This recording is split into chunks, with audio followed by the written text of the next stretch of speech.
conocido penalista, para que nos dé luces sobre qué hacer, cómo tratar estos casos que verdaderamente conmocionan, donde menores de edad se comportan incluso con mayor crueldad que un adulto y son avesados criminales ya, que asesinan, matan sin ninguna piedad.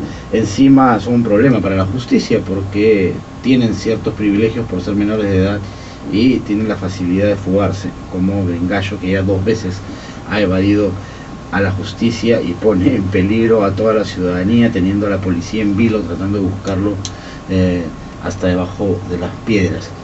Doctor Lamas Puccio, gracias por atendernos, bienvenido a Opinión. La pregunta está planteada: ¿por dónde ir? ¿Cómo defendernos como sociedad? Porque definitivamente los menores de edad tienen pues un manto de protección que ellos mismos aprovechan con mucha viveza. Bueno, antes que nada, muy buenas tardes y muchas gracias por la invitación. Efectivamente, como tú acabas de señalar, ¿qué hacer?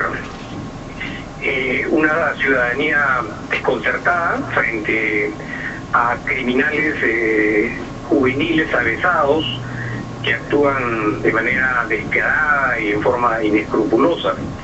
El tema es que posiblemente en los momentos actuales existan muchos gringachos o se estén creando personalidades juveniles incluso que a futuro van a actuar con mayor crueldad y con mayor violencia, porque esto no es un problema focalizado en un sujeto, sino que es un problema que está cada día presentándose con mayor frecuencia y con mayor agudeza en muchos menores que están actuando de esta manera. Lo primero es que, claro, se trata de un problema de orden legislativo, porque estos adolescentes, entre comillas, tienen que ser juzgados de acuerdo a lo que está establecido en el Código de los Niños y los Adolescentes. Y la ley tiene que cumplirse y tiene que respetarse, por más avesados y despiadados que sean estos sujetos que actúan como tú lo señalas.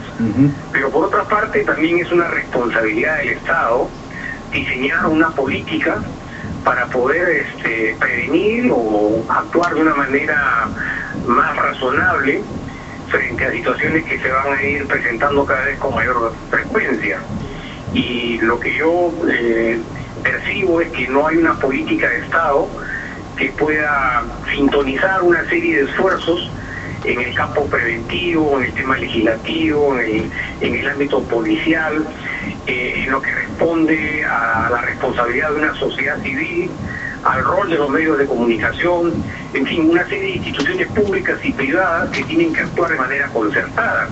Esto tiene que estar liderado por el Estado como parte de una política. Debería, por ejemplo, me imagino yo, conocerse en el ámbito estadístico cuántos sujetos hay recluidos, cuál es la mayor incidencia de delitos que han cometido, si se han rehabilitado, si se han resociabilizado, si han vuelto a reincidir. Y creo que en ese sentido el Estado no tiene información precisa y a partir de ahí es muy difícil poder actuar de manera concertada y coordinada. Por otra parte, me parece también que debería diseñarse pues una estrategia, un plan de acción en el ámbito jurídico y todos los sectores que están comprometidos o vinculados con el tema.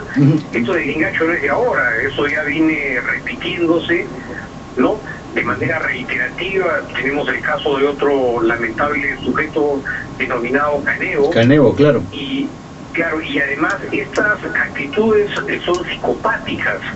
Posiblemente este tipo de personalidades más deben ser tratadas en el ámbito psiquiátrico que en el ámbito carcelario. Imaginémonos lo que significará llevar individuos con este tipo de patologías a penales de adultos como Lurigancho o penales de máxima seguridad, en la que posiblemente, pues no creo que me esté equivocando cuando afirmo que estos individuos se van a ver psicotizados y potencializados, claro. Violencia, ¿no? Sí, ahora, ¿es factible con la legislación tal cual está cumplir iniciativas como por ejemplo la lanzada por el presidente de la República de trasladar Maranguita a Chayapalca, o la de Salvador Heresi de no llevar a Gringacho a Maranga, sino a un penal del interior del país? Mira, hay leyes que hay que cumplir, nos gusten o no nos gusten. Aquella iniciativa de llevar a Chayapalca a estos menores de edad me parece realmente algo fuera de todo contexto de análisis, ¿no? Porque eso significaría soslayar la Constitución, el Código del Niño, los tratados internacionales y todo lo que conocemos. Claro. Entonces, esa propuesta realmente me sorprende, por decirlo menos. Y lo que respecta a la iniciativa del alcalde de San Miguel, yo creo que hay que verlo también con mucho cuidado, porque mañana pues el alcalde de San Juan del Lurigancho, también podría decir, mire, como en el penal del Lurigancho hay reyetas, hay motines, hay corrupción, hay asesinatos, yo también voy a clausurar el penal del Lurigancho y el penal de Castro. Lo mismo va a decir el alcalde de Chorrillos respecto al penal de Santa Mónica. Lo mismo dirá la alcaldesa de Lima respecto al penal de San Jorge. Entonces, esto no es una cuestión de clausurar los penales bajo la argumentación de que hay un problema de seguridad ciudadana, ¿no? Al contrario, hay que potencializar estas estructuras, mejorarlas, dotarlas de sistemas de seguridad. Hay que conocer un poco cuál es si existen o no existen programas de rehabilitación, porque esto no es cuestión así de decir, mire, yo no quiero que suceda en mi distrito y se lo paso a otro distrito para que vea pues de qué manera lo va a solucionar. Esto es un tema que compete al Ejecutivo. La posibilidad de clausurar un penal, legalmente hablando, me parece imposible. Y acá hay autoridades que deben sacar la cara para orientar a la opinión pública dónde está la ministra de Justicia, el ministro del Interior, el ministro de Salud, la ministra de Educación, ¿no? ¿Dónde está otras autoridades que pueden emitir opiniones?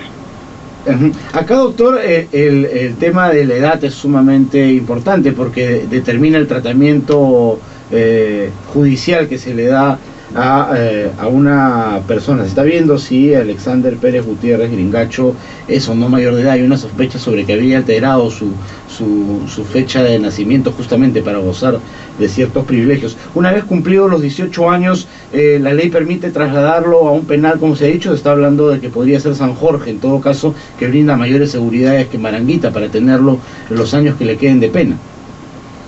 Lo que pasa es que si lo trasladamos a San Jorge, partiendo de la supuesta premisa que se trata de una persona que es mayor de edad, porque de lo contrario no se puede hacer, entiendo yo que hay una partida de nacimiento y habrá que verificar pues, si se ha adulterado o no se ha adulterado esta partida, en qué momento se cometieron estos hechos. Pero si lo llevamos al penal de San Jorge, lo que estamos haciendo es trasladar el problema de un centro de reclusión a otro centro de reclusión. Y además, si se trata de un mayor de edad, no lo pueden llevar al penal de San Jorge por la condición y las características de los delitos tan graves que ha cometido. Hay un comité de clasificación que funciona en el INPE y de acuerdo que si estamos hablando de homicidios calificados, de sicariato y de otro tipo de graves delitos, es muy posible que lo trasladen al penal de Piedras Gordas y lo encierren en el pabellón de máxima rigurosidad por la peligrosidad que implicaría un mayor de edad que ha cometido estos hechos. Pero a lo que me refería, doctor, es una vez cumplidos los 18 años es factible esta figura de trasladarlo, sacarlo de Maranguita y ponerlo en un penal. No, eso tampoco no es tampoco. Factible, desgraciadamente, porque los hechos se cometieron cuando él era menor de edad y están considerados como infracciones de acuerdo al Código de los Niños y de los Adolescentes. Entonces, ese código tampoco no es muy claro en señalar qué cosa es lo que se debe hacer con un menor infractor que adquiere mayoría de edad. El código establece que tiene que ser puesto en libertad. La situación excepcional es cuando se trata de un jefe de una pandilla de menores de edad o una pandilla perniciosa que sí señala que tendrá que ser trasladado a un lugar especial dentro de un penal de mayores de edad.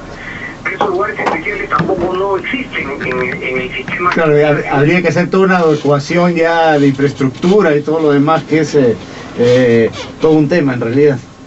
Exactamente, ¿no? Y en otros países, doctor, ¿qué se ha hecho? Por ejemplo, en Estados Unidos tiene un problema de pandillas muy grande donde participan menores de edad, tal vez con más violencia que acá, en El Salvador, en algunos países de Centroamérica también. ¿Hay algunos ejemplos que se puedan tomar en cuenta para replicarlos, adaptarlos de alguna manera a nuestra realidad? Se podría tomar como ejemplo lo que se está haciendo con los centros de readaptación en los Estados Unidos. Pero cuando uno visita un centro de esta naturaleza, realmente se queda impresionado de las condiciones materiales en las que se desarrollan este tipo de centros de readaptación. Allá no existen penales como Maranguita en condiciones tan deplorables.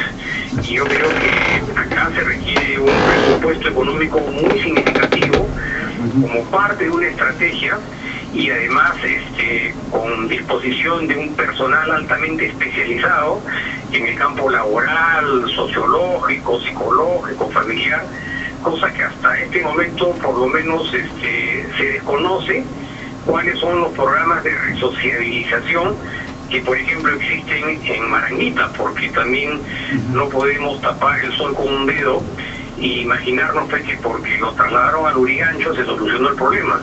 Los problemas de promiscuidad y deterioro en penales de adultos son incluso mayores que lo que existe en penales como el caso de Maranguita, ¿no? Doctor Lamas Puccio, le agradecemos muchísimo su intervención y qué opinión, ha sido ilustrativo para saber por qué terreno estamos caminando. Nuevamente las gracias. Muchas gracias a ustedes por la experiencia de haberme convocado. Ok, fue el doctor Luis Lamas Puccio, connotado penalista, que nos daba luces sobre este tema de la criminalidad juvenil. 6:29, vamos a hacer una pausa comercial, volvemos con más aquí en Opinión y con una sorpresa. Tengo un invitado de lujo en cabina.